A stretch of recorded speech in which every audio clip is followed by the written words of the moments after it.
بنرحب فيكم من جديد واهلا وسهلا فيك ضيف عزيز على برنامجنا. يعني رح نبدا من مسلسل ايام الدراسه بما انه حقق متابعه وحقق جماهيريه كبيره الحقيقه في رمضان الماضي، ودائما هلا اول سؤال بيتبادر للذهن انه شو رح يكون الجديد في الجزء الثاني؟ هلا الفكره بالجزء الثاني هي صارت هموم اكبر، يعني هن مجرد ما كبروا بالمرحله العمريه فاي مرحله لها همومها ولها مشاكلها. هلا نحن عم نرصد بهذا الجزء هي مرحله الجامعه، دراسه الجامعه والمعاهد والى اخره، وما بعد الجامعه والزواج وعذاب الشاب بتامين كل هي متطلبات الحياه يعني. فهي صارت هموم اكبر لهدول الاشخاص، صارت مشاكلهم اوسع وانضج يعني. ف وكل الشخصيات تطورت بمنحى انه بما معناه بكيف قدرانه توصل لهذا المكان، لانها تحط بايدها هذا المحبس يعني، وتتجوز وتقدر تامن هذا البيت، هذا المكان اللي كثير صعب صار بهذا الزمن. لكن هون بضل اسمه ايام دراسه استاذ طلال، على اعتبار انه نحن عم نحكي عن هموم اكثر. هلا انا برايي الحياه كلها دراسه يعني، فانه لو انه تخرجوا من الجامعه وتركوا فهن لساتهم عم يدرسوا، بصير الواحد كبير بالعمر وساعته عم يتعلم.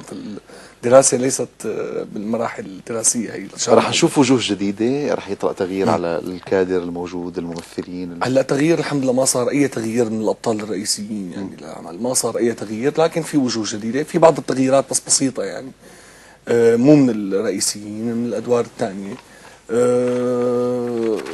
في وجوه جديده منهم الفنانه سوزان نجم الدين رح تكون موجوده بالمسلسل، لينا دياب، في ناهد حلبي، مش ما بدي انسى حدا يعني، بس في كثير وجوه جديده، شخصيات جديده فاتت على المسلسل.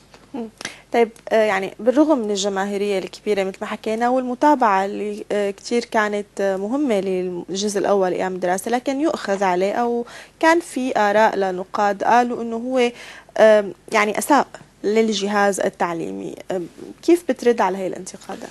ما بعرف انه وين شافوا هي الاساءة يعني. هلا انا مو كل الاساتذه بالنهايه ملاك ولا كل الاساتذه سيئين. هلا الفكره انه نحن عملنا بالمسلسل اساتذه ممتازين على الناحيه الخلقيه، على الناحيه التعليميه، على الى اخره، واساتذه فعلا فهمانين مهنه التدريس غلط، وهذا الشيء لازم يكون موجود يعني، لانه في اساتذه عندنا بالبلد كمان ما يعني عم يدرسوا بس لحتى ياخذوا راتب بالنهايه، وفي اساتذه عرفانين انه هن فعلا مسؤولين عن جيل يعني، ما لا القصه لعبه بما معناه. الطالب الكسلان بما معناه هو انك تركض وراه وتوعيه، هو اهم من انه توعي الطالب الشاطر. هذا شاطر عم يدرس، بس انت بدك اللي ما عم يدرس، بدك تروح على الحلقه الاضعف دائما لحتى تقدر تطورها.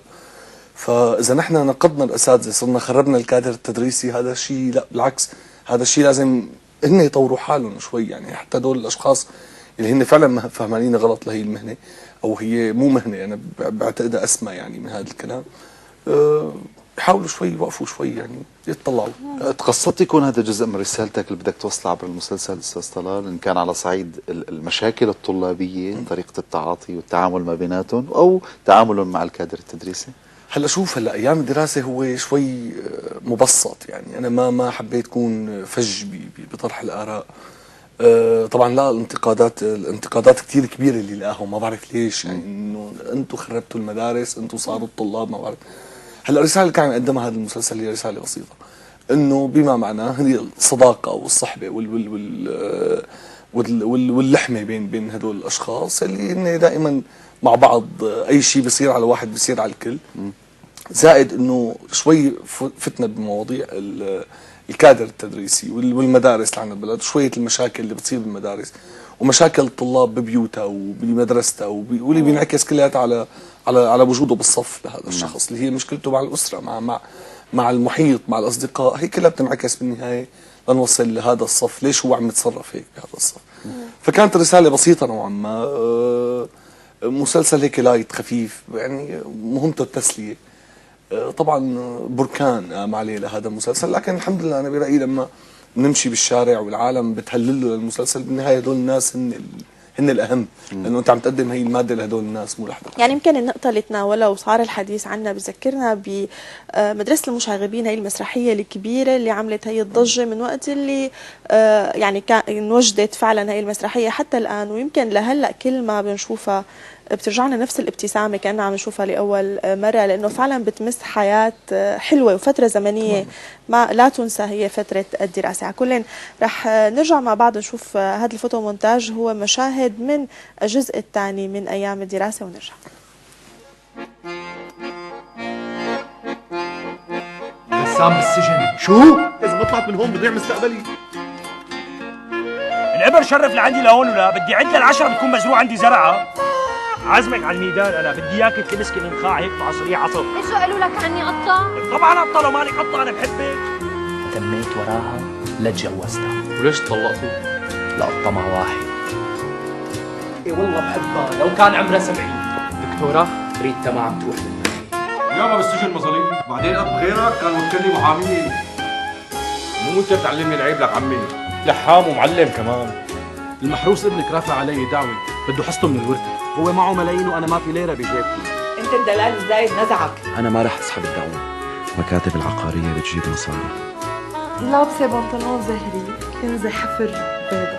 بدي اياها تكون لإلي. أنا ما بحب الرعب. شو يعني؟ بدي مخطوفة. عم بحكي رد علي، ردي لي العيني ضحكي. هلا بحياته ابو الحروف حط ايده بشغله وما زبطت. أخي ما حتصبح. هذا دواء طبيعي، فيها مخدرات يا حمار. بتعرف معنى اسمي؟ اول مره بسمع فيه. الله يلعن أبو الإنترنت على أبو الفيسبوك اللي وصلوني له.